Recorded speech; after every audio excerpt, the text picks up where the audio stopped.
सुन्नी इत्तेहाद council के कोटे की मखसूस नशिस्तें किसको मिलेंगी? सुप्रीम कोर्ट के फुल कोर्ट बेंच का फैसला कल सुनाए जाने का इम्कान। चीफ जस्टिस की सरबराही में फुल कोर्ट इजलास में फैसले से मुताल्लिक मुशावरत मुकम्मल कर ली गई।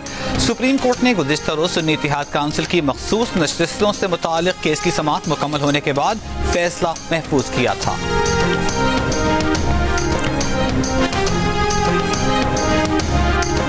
किसी ने सुस्ती से काम लिया तो बर्दाश्त नहीं करूंगा, कमर कस लें, पाकिस्तान के मसाइल को हल करना है, अपने टाइम को बर्बाद करने की इजाजत नहीं दूंगा, फैसलों पर अमल दरामद और निफाज करना होगा।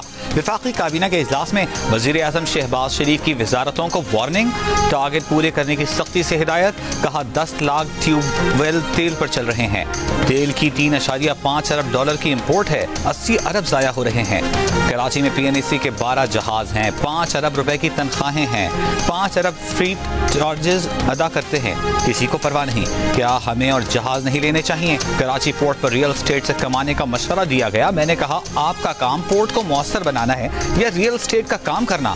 कराची में कस्टम में 1200 अरब की चोरी है, किसी वजारत का जायज मुकाम है तो सही है, मगर मुराआत के लिए किसी इदारे का जारी रखना बर्दाश्त नहीं करेंगे।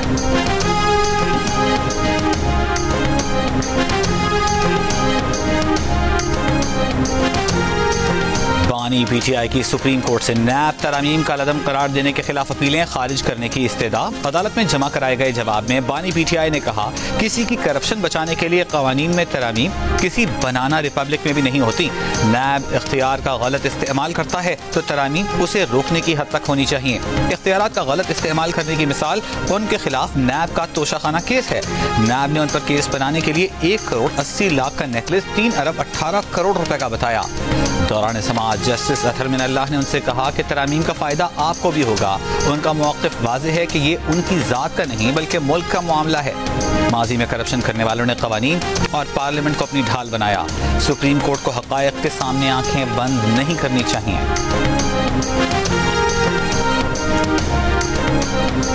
रिकॉर्ड पर है कि जब असद कैसर स्पीकर थे तब ऑपोजिशन लीडर को बोलने की इजाजत नहीं होती थी। वजीर आजम शहबाज शरीफ का कौमी असेंबली इजलास में खिताब। असद कैसर ने जवाब दिया कि पुराना रिकॉर्ड निकाल लिया जाए। तहरीक इंसाफ के दौरे हुकूमत में शहबाज शरीफ ने बतौर ऑपोजिशन लीडर 48 घंटे तकारीर की। PTI के दौर में ऑपोजिशन अरकान की तकारीर लाइव चला करती थी। आज सेंसरशिप है, अब तो ऑपोजिशन लीडर के घर पर छापे मारे जाते हैं, जो कि शर्म का मुकाम है।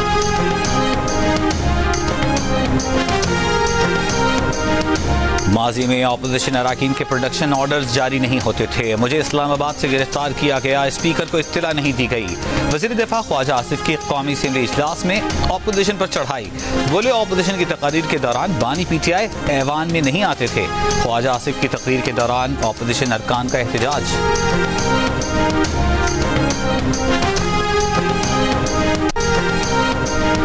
T20 वर्ल्ड कप में मायूस कुन कारकर्दगी पर सर्जरी। सिलेक्शन कमेटी से वहाब रियाज, अब्दुल रज़ाक को निकाल दिया गया।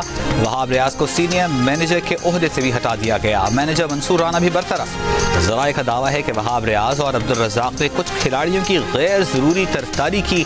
जिन खिलाड़ियों की उन्होंने हिमायत की उन्होंने ही परफॉर्म नहीं किया। वहाब रियाज और अब्दुल रज़ाक ने जिन क्रिकेटर्स की हिमायत की थी, दीगर सेलेक्टर्स ने उनको लेने की मुखालिफत की थी।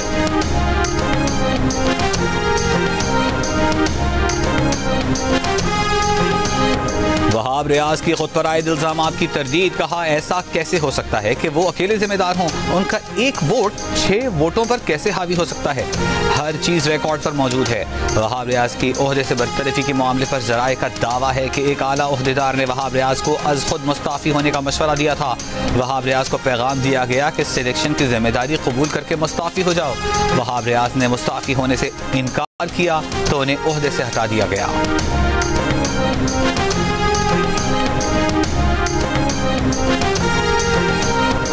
फास्ट बॉलर शाहीन आफरीदी का हालिया दौरों में रवैया मुबैना तौर पर नामुनासिब था। चेयरमैन PCB को साबिक कप्तान के खिलाफ शिकायत मौसूल। जराए का कहना है कि चेयरमैन PCB को रिपोर्ट दी गई है कि शाहीन आफरीदी का मैनेजमेंट स्टाफ के साथ रवैया गैर मुनासिब रहा। डिसिप्लिन की खिलाफ वर्जियां भी हुई लेकिन मैनेजमेंट ने कोई एक्शन नहीं लिया।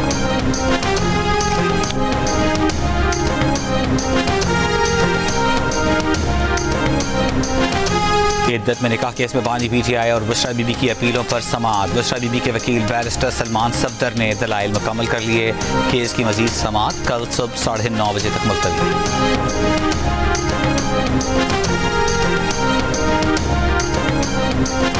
NA47 इस्लामाबाद की धांधली केस में इलेक्शन ट्राइब्यूनल ने इलेक्शन कमीशन से फॉर्म 45 अपलोड होने की टाइमिंग का रिकॉर्ड तलब कर लिया। जस्टिस तारिक महमूद जहांगीरी ने सवाल किया, क्या प्रिजाइडिंग ऑफिसर ने इलेक्शन मैनेजमेंट सिस्टम में फॉर्म 45 अपलोड किए या व्हाट्सएप से फॉर्म की तस्वीर भेजी? इलेक्शन कमीशन के एडिशनल डायरेक्टर लॉ ने जवाब दिया कि प्रिजाइडिंग ऑफिसर ने RO को खुद जाकर फॉर्म 45 पहुंचाए। PTI हिमायती याफ्ता उम्मीदवार शोएब शाहीन ने कहा, RO ने कौन सा रिजल्ट कब अपलोड किया, वक्त बताया जाए।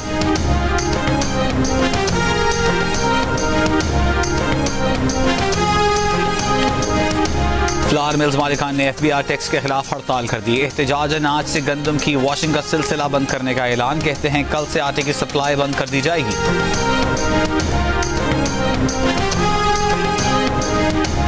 इस्लामाबाद के G9 बचत बाजार में लगी हौलनाक आग ने 500 से ज्यादा दुकानें फूंक डाली। आग दिन 11 बजे के करीब बाजार के गारमेंट सेक्शन में लगी, जिसने तेजी से दीगर हिस्सों को भी लपेट में ले लिया।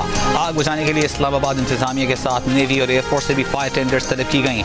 31 गाड़ियों की मदद से 2 घंटे बाद आग पर काबू पाया गया।